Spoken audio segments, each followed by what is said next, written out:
Итак, как и на каких основаниях иностранные граждане могут приехать или прилететь в Грузию? Вот такой карта, удобная карта для понимания. PDF-файлик будет внизу. Ссылочка на телеграм-канал Николая Лившица, который собрал всю информацию и предоставил любезно для нашего пользования, тоже будет внизу. Переходите, общайтесь, дружите. Очень классный человек, который собирает и делится информацией. А мы давайте начнем. Итак, как можно прилететь, на каких основаниях иностранные граждане могут прилететь в Грузию? Мадлоба. Давайте разберем. Сначала для всех воздушным путем. Первый, да, это с вакциной, то есть прилететь можно с вакциной. Граждане, прошедшие вакцинацию любой двухфазной вакциной или однофазной Джонсон, могут прилететь. Образец сертификата в указе не прописан, то есть желательно иметь бумажный вариант с переводом на английский. Лучше всего переводите на английский.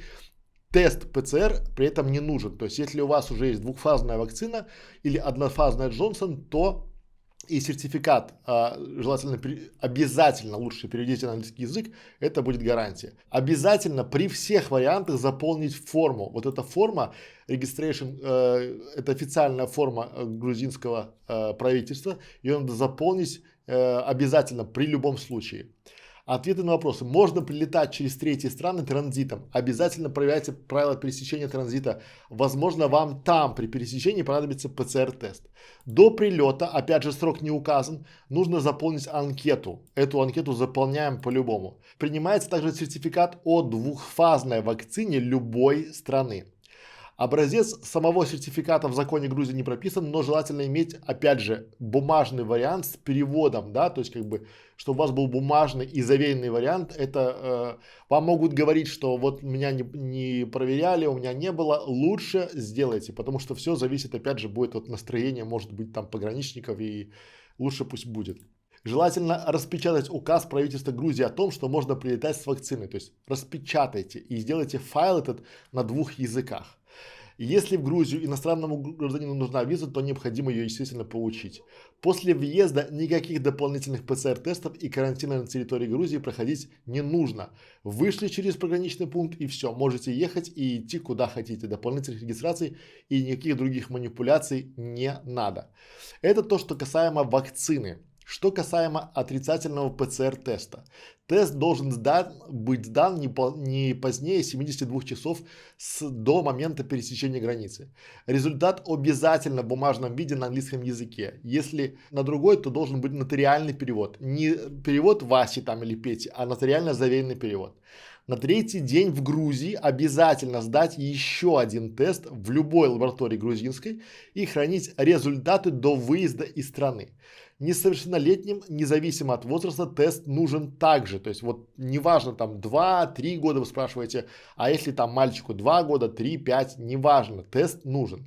Список стран, откуда можно прилетать с тестом, меняется. Поэтому следите за этими странами на официальных сайтах. Опять же, напоминаю, надо заполнить вот эту регистрационную форму, заполните вот и обязательно при любом раскладе. Можно прилетать через третьи страны, обязательно проверяйте правила пересечения, например, через Беларусь или через Турцию. С 1 июня можно будет приехать сухопутными границами, об этом мы поговорим ниже. Результат ПЦР-теста должен быть дан не позднее 72 часов до пересечения границы. То есть вот важно понимать, что результат, то есть вы должны сдать этот тест и получить результат не позднее 72 часов до пересечения границы с Грузией. Опять же, результат должен быть не в электронке, не на письме, а в бумажном виде на английском языке. И опять же, нотариально заверенный перевод. И еще раз про эту анкету, да, до прилета обязательно заполняйте анкету. На третий день после прилета обязательно сдать еще один ПЦР-тест. Регистрировать его нигде не нужно, но надо иметь всегда с собой до выезда. Опять же, список лабораторий есть по ссылочке, да, но, друзья мои, многие прилетают, а меня не спрашивали, я не сдавал, да, но сейчас не спрашивали, при вылете спросят, и вот это надо, чтобы сделать обязательно. Всем несовершеннолетним, независимо от возраста, надо опять же сделать тест. Ответственность за несдачу теста на третий день это $600 штраф. Друзья мои, сделайте тест и будет нормально. Если у вас за 14 последних дней есть история поездок в Великобританию, то обязательно карантин 12 дней. Если вы прилетаете в Грузию с вакциной, то тест не нужен. То есть если у вас есть вакцина, то тест не нужен. Мы про это уже говорили. Список стран с отрицательным, к которым можно прилететь, здесь перечислен. Сухопутным путем. То же самое.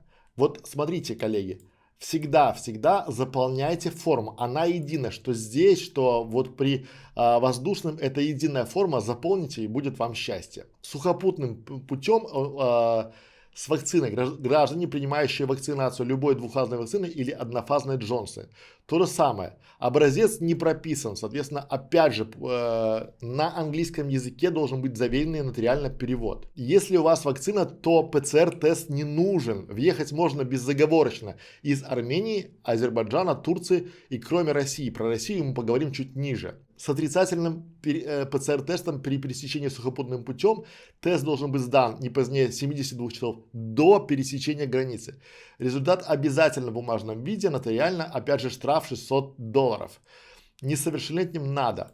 Еще заметка важная, в ближайшее время в Грузии будет принят закон об обязательной страховке, то есть вы должны прилететь в Грузию и у вас должна быть страховка. О том, какая страховка может быть в Грузии и мы ее рекомендуем, у нас будет отдельный видеоролик, поэтому смотрите. Теперь самое интересное, как гражданам России приехать, прилететь в Грузию и что для этого нужно? Ну, естественно, воздушным путем. Воздушным путем все, как мы говорили здесь, с вакциной, с отрицательным ПЦР-тестом ничего не поменялось. Опять же, через страны транзита, да, то есть как бы можно через Беларусь прилететь, можно через Турцию прилететь, зависит от вас. Сухопуткой, транзитом через Армению, Азербайджан, Турцию. Границы Азербайджана пока закрыты, но скорее всего скоро откроют. Да? Иметь на руках сертификат о вакцинации или отрицательный ПЦР-тест, сделанный опять же не позднее 72 часов до пересечения границы. Напрямую из России через Верхний Лад. Но здесь вам, кроме сертификата о вакцинации или отрицательный ПЦР-тест, чтобы были основания. Основания у нас ниже. Итак, основания. В целях лечения нужны справки, документы, подтверждающие это. В связи с трудовой деятельностью нужен договор, контракт, предложение с Грузией. К месту пребывания, проживания членов семьи нужны копии документов членов семьи, супруги, дети, родители, бабушки, дедушки, усыновители, усыновленные. К нуждающимся в уходе родственникам нужны справки. В связи со смертью близкого родственника нужны копии свидетельства о смерти. Опять же, скорее всего, чтобы они были, ну, оригинальные, вот, чтобы они были, причем реально, чтобы к ним нельзя было придраться. Для получения образования в Грузии, соответственно, копии документов из вуза. Имеющим недвижимость в Грузии нужны документы на право собственности, чтобы они были. Имеющим гражданство Грузии, либо вид на жительство, тут подтверждающий документ. Коллеги, эти основания тоже важны. Подписывайтесь на канал о Грузии. Мы будем вас держать в курсе. Спасибо еще раз Николаю Левшицу за такой подробный материал, который он собрал, а мы с вами им поделились.